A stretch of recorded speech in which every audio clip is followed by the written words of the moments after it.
Okay, the commonality between thoughts of corresponding human intelligence and consciousness, where it actually corresponds with a pattern of a sort of interaction with another brain. So it has a capability of understanding, the sort of capability of understanding things. So that means the oneness is real in reality. These mosquitoes are going crazy tonight. But what I'm trying to say is that the oneness of all this reality is the corresponding pattern which makes up the divine sequence of everything's corresponding pattern to the equation. Meaning, life can happen for what it needs to happen for. And these sequences of happening for certain reasons, of different sequences happening, is a good thing, actually. Because if all the sequences were the same, and there was no sequence that was different after the creation of a new offspring of a sort of aspect of creation, this would not have this sort of capability of spreading more genetic patterns of more evolutionary scale type evolution that we have to our species. And what I'm trying to say is that it's hard to describe this, but I can go back and put bullet notes of the divine descriptions of all this, of what I'm trying to say, not word for word, but oh, these mosquitoes are going crazy right now.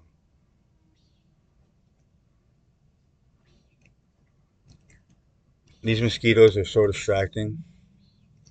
I'm going to try to make this podcast. It's only 2 minutes in. Oh my gosh. So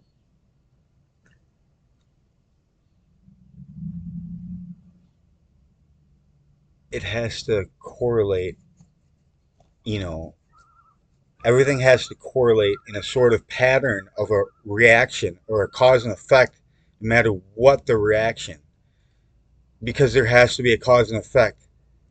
And then, in that sort of sense, it causes that ripple effect in the universe, meaning that the universe is connected in its sort of patterns of energy, of which it has like stars, they blow up. But what happens to a star when it's fully created? So it's a living source of energy, you know, of a sort of sense of the universe. So stars are living energy as well that give us life. So what I'm trying to say is that this is all a corresponding pattern to all the equation of life, is that it has the keys to unlock the oneness of the universe, of understanding it in a sort of concept which is really hard to describe. But it's like I'm just swatting mosquitoes away because the mosquitoes are like crazy. But it's in the corresponding pattern of everything's sequence and a cause and effect of what it reacts to on every moment of every time that it does react to these sort of moments in time of when we look one way and we see a deer and we react to it, or when we look at the trees leaves blowing in the wind and we react to it, or just anything that we think of and react to it in a sort of way. It has a corresponding pattern of the real reality that's playing out of our thought process, of the experience that we're having internally of the whole thing. And this is what describes the oneness. It's hard to describe. It's on a wavelength of a pattern like a grid, and it goes up and down this grid, and it's a wavelength pattern, and it's a grid. It can be measured in a sort of wavelength, but everything has a wavelength, and it's all the living life that is, and all the matter of the universe is from living life. Believe me, we are all made of living life. Everything that we, even plastic, is made of living life. It's from an element of a sort of nature. It takes physicality. So it is from the element of what came from it all.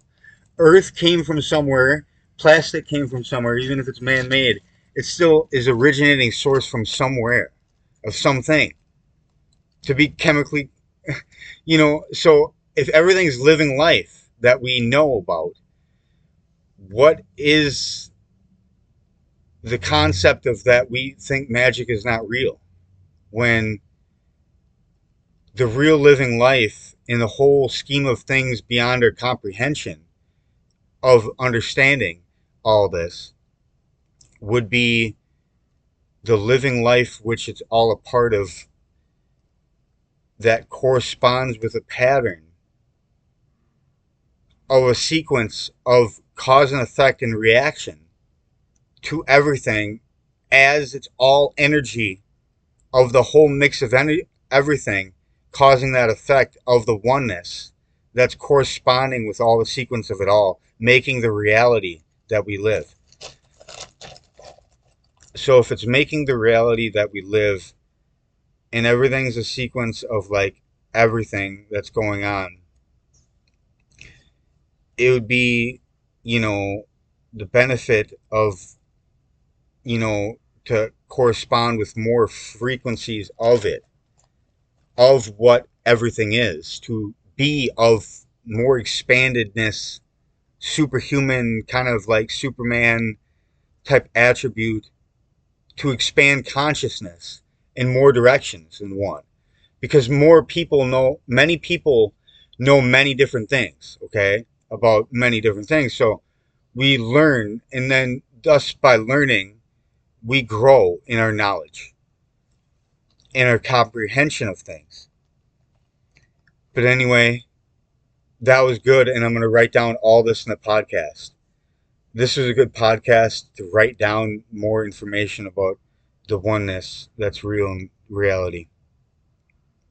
But Neo loves, worships, honors, and obeys the divine princess forever.